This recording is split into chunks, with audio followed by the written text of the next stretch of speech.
Mons pubis means pubic mountain. Labia majora, labia minora, clitoris, or clitoris. Feminine urethra, notice how it's separate from the vagina. In males, they will be common, right? Okay, let's look at the little boy.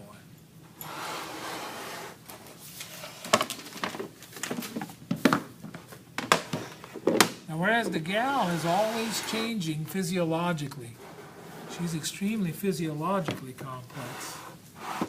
The guy is a little bit more anatomically complex. He doesn't change as much.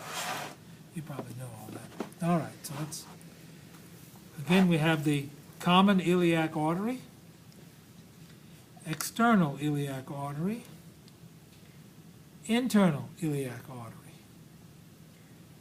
common iliac vein, internal iliac vein, external iliac vein. And this is the ureter. This is also the ureter. This is the urinary bladder. And this doesn't fit as well as it should. Probably belongs on a different model, right? Urinary bladder. This is the sigmoid colon. And this is the rectum. And this is the external anal sphincter.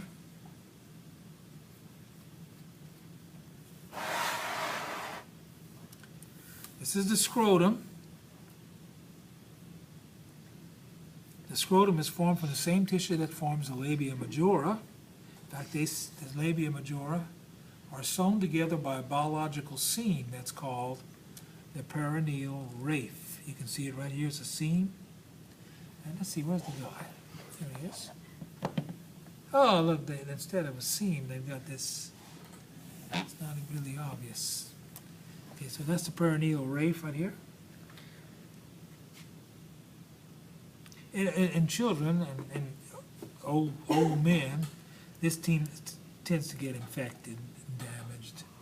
Why? I don't know. Maybe it's because it's just irregular tissue, scar tissue, right? All right, so this is the testis. This is the epididymis. And this is the spermatic duct. You can hold it in your hand. Let's see if I can pull it out. This is the spermatic duct in my fingers. It has 6 components. In fact, that's one of the bonus questions, right? The 6 components include 1, this candy striping, which is the cremaster muscle. The cremaster muscle responds to temperature and arousal. When it gets hot, it gets long, right? When it gets aroused or cold, it gets short. So it allows for the testes to move up and down. Because the idea is to keep the testes warm, because sperm is produced at 90 degrees. You running out of battery? No memory. The other things found in the spermatic duct are the testicular artery, which is red, the testicular vein, and you can't see it, but there's a testicular nerve. And then there's this tube that you can see coming out right here, which is the vas deferens, also known as the ductus deferens, which is the male sperm duct, right?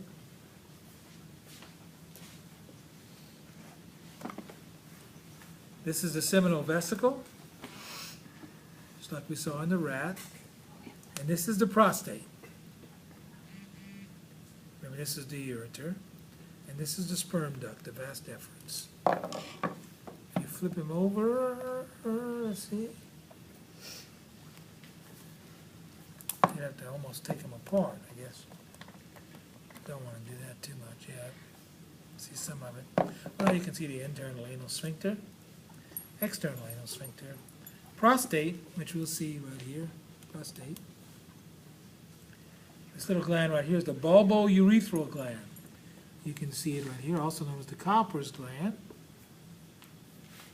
And all this tissue here, it looks kind of like choroid plexus. But this is the corpus spongiosum. And this part here is the corpus cavernosum. That is a sinusoidal tissue. You see right here? You can see it in cross-section. This is what we call a bobbit section. We know why we call that? Because of Lorena Bobbitt.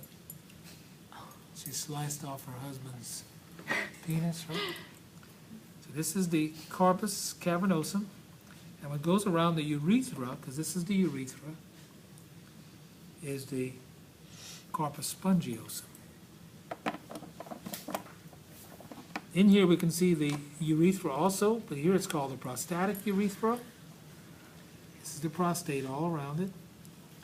And then this is called the ejaculatory duct here.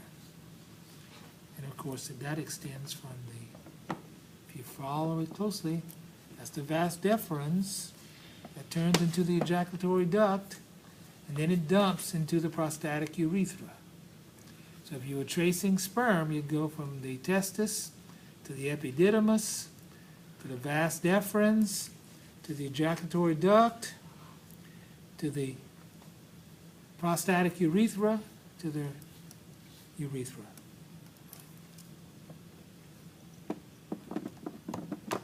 All right, that's all we see on the